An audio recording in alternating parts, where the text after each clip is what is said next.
नमस्कार साथियों, बहुत बहुत स्वागत है आप सभी का आपके अपने फेवरेट प्लेटफॉर्म पे।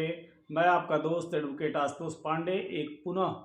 नए टॉपिक के साथ एक नए वीडियो के साथ आप सभी के समक्ष उपस्थित हूं। दोस्तों, आज हम लोग बात करने वाले हैं पति पत्नी के जो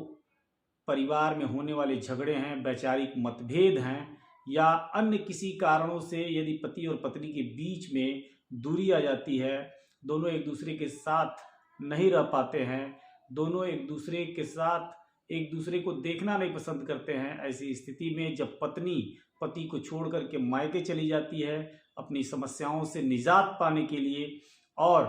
पति भी अपनी पत्नी को छोड़ देना चाहता है, उसे अपने साथ नहीं रखना चाहता है, कारण चाहे जो भी हो, एक्स्ट्रा मैरिटल अफेयर हो, या उसका नशे का शिकार होना हो, या दहेज उत्पीड़न हो, या जो भी समस्या हो, तमाम तरह की समस्याएं आती हैं पति और पत्नी के बीच में, तमाम वैचारिक मतभेद आ जाते हैं, या रुपए पैसे की माली हालत की स्थिति देखते हुए भी अगर पति चाहता है कि पत्नी को छोड़ दें, या किसी के साथ उसका एक्स्ट्रा अफेयर चलता है, तमाम सारी दिक्कतें आती हैं। तो ऐसी स्थिति में पत्नी कौन सा कदम उठाए कि उसे पति से एलिमोनी मिले, मेंटेनेंस मिले, या पत्नी वापस अपने पति के घर जा सके। दोस्तों, टॉपिक बहुत ही महत्वपूर्ण रहने वाला है और एक ऐसी आम समस्या है ये जिससे लगभग बहुत सारे परिवार इससे जूझ रहे हैं। और किसी भी कोर्ट, यानी कि सिविल कोर्ट, तहसील बार एसोसिएशंस हैं जिसमें ग्राम न्यायालयों का निर्माण किया गया है इन्हीं सभी समस्याओं का निदान करने के लिए, या आप कोई भी उच्च न्यायालय देख लीजिए, सुप्रीम कोर्ट तक इस तरह के फैमिली मैटर्स चले जाते हैं, तमाम रूलिंग्स आती हैं। तो इन सभी समस्याओं इस प्रकार की जो समस्याएं आती हैं, इन समस्याओं से निजात पाने का प्रयास लगभग प्रत्येक परिवार में रहने वाले पति पत्नी या दंपति प्रयास करते हैं। तो आइए इस वीडियो को बहुत लंबा ना करते हुए हम लोग टू द पॉइंट बात करते हैं कि जैसे यदि जब कोई व्यक्ति अपनी पत्नी को छोड़ देता है, उसे अपने साथ नहीं रखना चाहता है, उसे उसके मायके भेज देता है, या पत्नी अपने पति की आदतों से तंग आकर के अपने मायके चली जाती है और वहां जा करके वो अपना जीवन यापन या गुजर बसर किसी तरह से कर रही होती है, तो ऐसी स्थिति में पत्नी को कौन सा कदम उठाना चाहिए। तो दोस्तों, भारतीय कानून में पत्नियों को बहुत सारे संवैधानिक अधिकार दिए गए हैं, जैसे डाउरी एक्ट, यानी कि दहेज उत्पीड़न से राहत के लिए डाउरी प्रोटेक्शन एक्ट बनाया गया है, और घरेलू हिंसा से बचाव के लिए यदि पत्नी के ऊपर कोई घरेलू हिंसा कर रहा है, कारण जो भी हो, मानसिक रूप से या शारीरिक रूप से प्रताड़ित कर रहा है, तो ऐसे स्थिति के लिए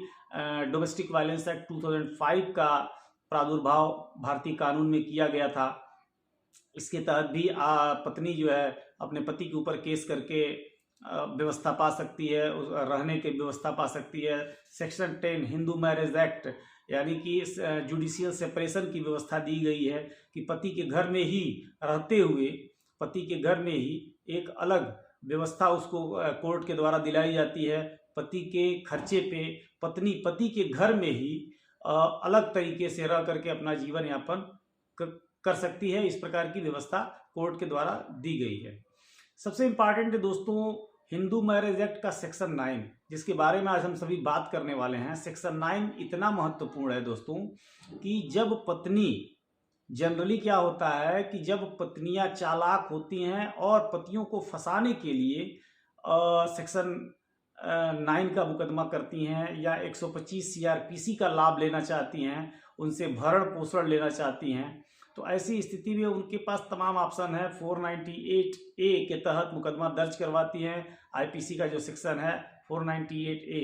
इसके तहत घरेलू हिंसा का मुकदमा दर्ज करवा करके उसे सजा दिलाने का प्रयास करती हैं। लेकिन जब वाकई में पत्नी पीड़ित है और पत्नी अपने पति के साथ रहना चाहती है, सबसे बड़ी बात है दोस्तों कि जब पति और पत्नी के बीच में वैचारिक मतभेद होता है, पति पत्नी को अपने मायके भेज देता है, और ऐसी स्थिति में पत्नी यदि पति के साथ रहना ही चाहती है, उसे छोड़ना नहीं चाहती, तलाक नहीं देना चाहती है, या और बहुत बड़ी कोई समस्या नहीं है, और पति के द्वारा पत्नी को निष्कासित किया गया है, तो ऐसी स्थिति में पत्नी के लिए सबसे इम्पॉर्टेंट जो सेक्शन है भारतीय कानून में दिया गया है वो है सेक्शन 9,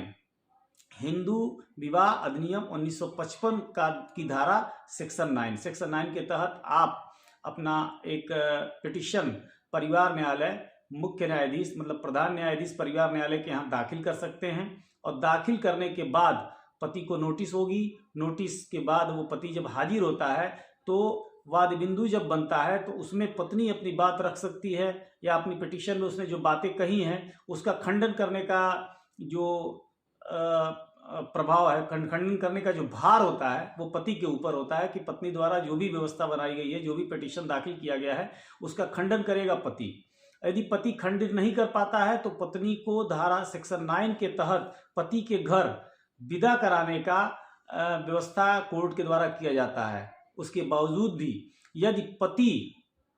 पत्नी को अपने साथ रखने से मना करता है या उसका कोई एक्स्ट्रा मैरिटल अफेयर है, यानी विवाह के बाद विवाहेतर यदि उसका कोई अनैतिक संबंध है या नाजायज संबंध है किसी अन्य महिला के साथ या किसी अन्य लड़की के साथ, तो ऐसी स्थिति में पत्नी यदि पति के साथ ही रहना चाहती है, उसे दूसरा विवाह नहीं करना है या तलाक के मुद्दे पर वो दोनों एक साथ नहीं आ रहे हैं, तो ऐसी स्थिति में सेक्शन 10 का प्रयोग करते हुए कोर्ट के द्वारा जुडिशियल सेपरेशन की व्यवस्था की जाती है, यानी कि न्यायिक पृथक्करण, जिसे हम सभी जानते हैं न्यायिक पृथक्करण के बारे में। सेक्शन 10 के तहत पति के घर में ही पत्नी को रखने की कोर्ट द्वारा की जाने वाली व्यवस्था को जुडिशियल सेपरेशन कहा जाता है, यानी कि न्याय के द्वारा यानी कि कानून के द्वारा पति के निवास स्थान पर पत्नी को अलग से रहने की, खाने की, उसके जीवन यापन की सारी व्यवस्था पति के द्वारा दिलाए जाने की व्यवस्था कानून द्वारा की जाती है। तो दोस्तों इस प्रकार आपने देखा कि पत्नियों के लिए एक बहुत ही खास और इम्पॉर्टेंट सेक्शन है सेक्शन 9, यानी कि हिंदू विवाह अधिनियम की 1955 की धारा 9 जो है यह पत्नियों के लिए बहुत ही ज़्यादा महत्वपूर्ण धारा है, खास करके ऐसी पत्नियों के लिए कि जो अपने पति के द्वारा प्रताड़ित की गई हैं, पति के द्वारा घर से निकाल दी गई हैं और वो पति के साथ ही रहना चाहती हैं,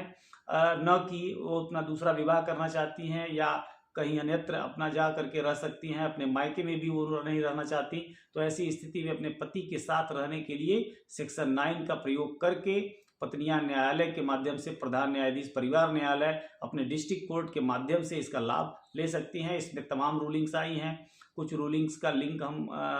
इसमें डिस्क्रिप्शन बॉक्स में दे देंगे या आप नीचे दिए गए जो हमारा ईमेल आईडी है,